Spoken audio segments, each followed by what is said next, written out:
soy Ricardo Sevilla y esto es Vidas para leerlas. Hoy vamos a conversar sobre el poeta español Gerardo Diego. Gerardo Diego, el amigo de la dictadura. La obra de Gerardo Diego es vasta, heteróclita, muchas veces inclasificable. Con idéntica fortuna, el poeta de Santander escribió elegías cubistas, crónicas líricas, artículos literarios incisivos y sonetos sin signos de puntuación. ¿Acaso sea uno de los precursores y maestros del versolibrismo? En sus poemas, si aguzamos bien la mirada, veremos ciertos aires indulgentes que entre céfiros y melodías náuticas aparecen en escena desplegando una rica gama de matices.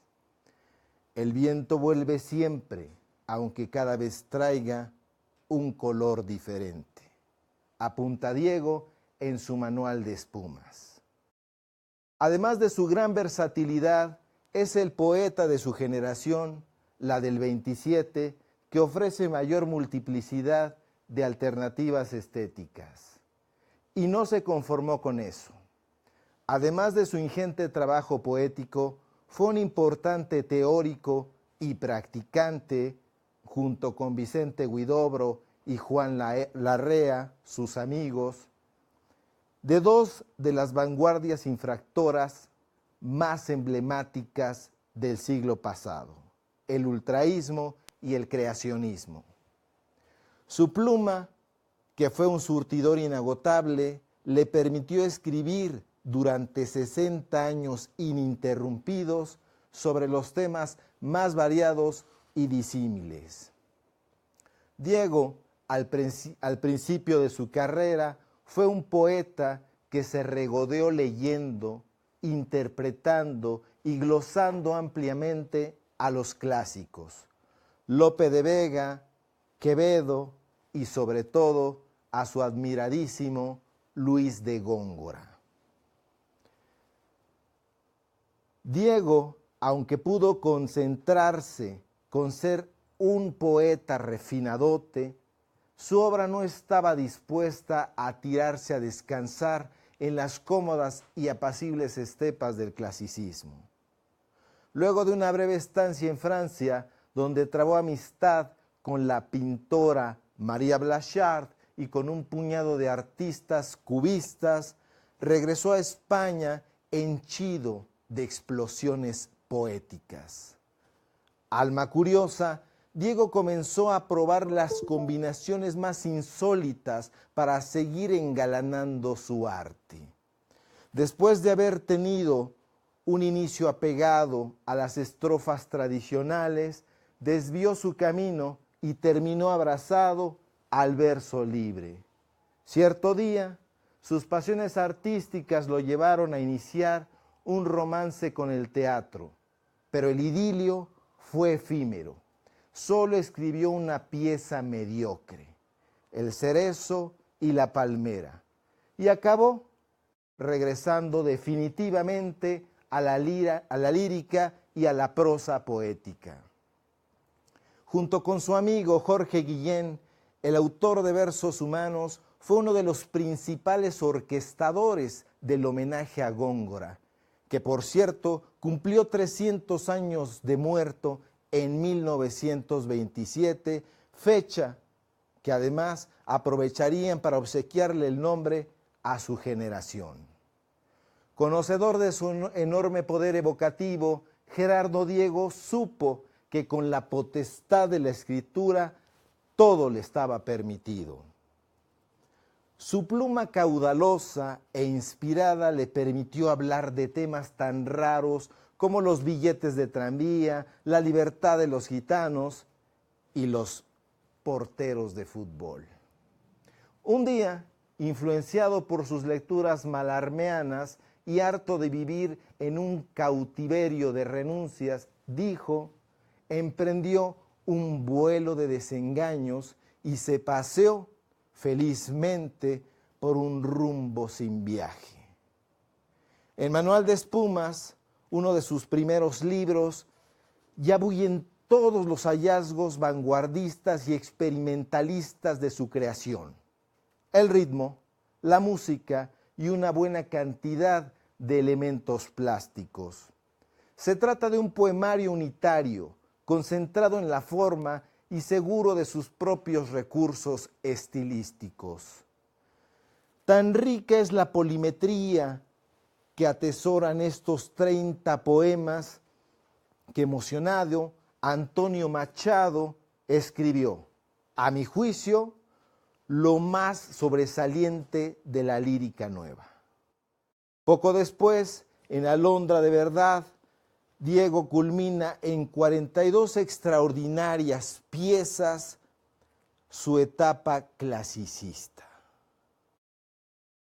Gerardo Diego poco a poco irá construyendo una obra de temas y procedimientos tan híbridos que derivará en la publicación de varios libros graves, clásicos, místicos y perfectos. Poemas adrede, Limbo y Nocturno de Chopin.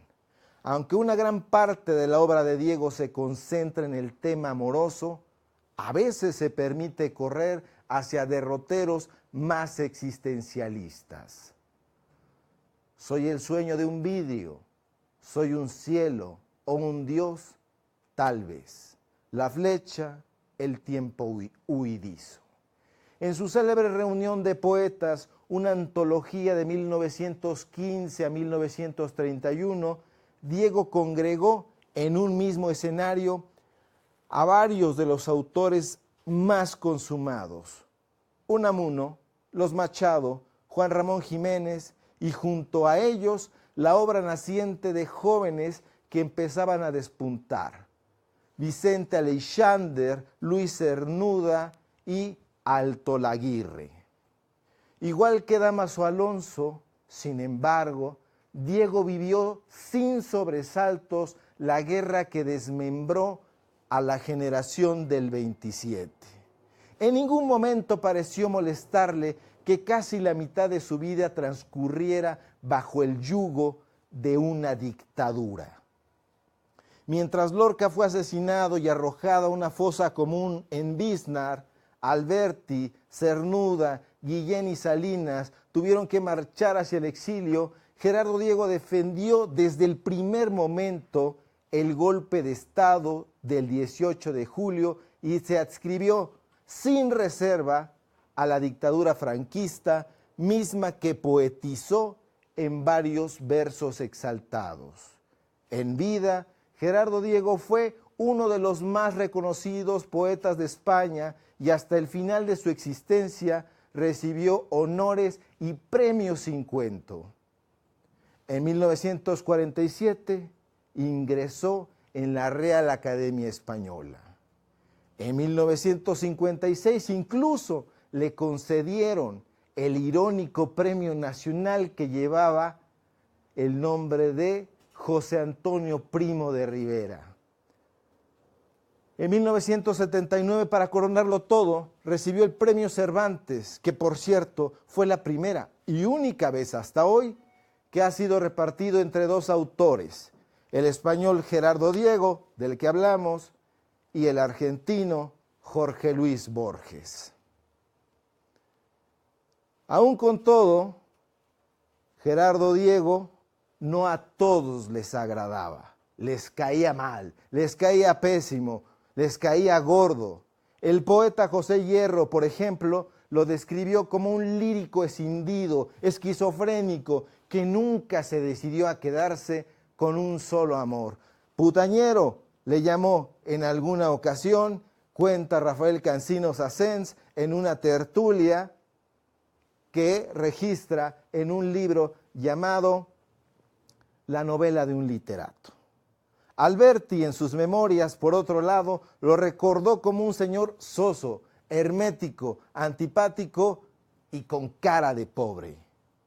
No obstante, el poeta Pablo Neruda fue más lejos que todos los demás en su odio. El bardo chileno, que detestaba con toda su alma a Diego, en su canto general lo acusó de ser uno de los mudos hijos de perra, espectadores de la muerte del poeta Miguel Hernández. Escribe Neruda en Canto General: que sepan los malditos que hoy incluyen tu nombre en sus libros, los Dámasos, los Gerardos, los hijos de perra silenciosos, cómplices del verdugo, que no será borrado tu martirio y tu muerte caerá sobre toda su luna de cobardes. Efectivamente, en algunas piezas, Diego justificó también el golpe de Estado de julio de 1936. En algunos poemas se propuso subrayar el coraje de los combatientes de la División Azul, empotrada en los ejércitos nazis que justamente intentaban tomar la Unión Soviética. Hay quienes opinan que Gerardo Diego fue un hombre callado, taciturno, que apenas hablaba en público. Pero es una mentira, no es así. Gerardo hablaba clara y contundentemente. De hecho, su presencia en las tertulias fue ejercida siempre con un acusado aire pontificial. Como sabía tocar el piano decorosamente, regularmente en realidad, acostumbraba a actuar en tertulias, recitales grandes y pequeños, en conciertos donde irremediablemente terminaba dictando una pequeña conferencia sobre sus temas preferidos, la poesía y, por supuesto, él mismo. Su tarea crítica en prensa, en Radio Nacional y en televisión jamás languideció. Fue un dómine que practicó infatigablemente su mecenazgo. Además, participó como jurado literario en muchos premios y certámenes, teniendo la voz tutelar. Curiosamente, mientras sus quehaceres y su presencia se extendía hacia otros ámbitos, su trabajo poético declinaba, comenzaba a decaer. Muchos años después, casi nonagenario, Gerardo Diego trató de dejar preparada para la imprenta su poesía reunida, que fue publicada en 1989, 2 años después de su muerte.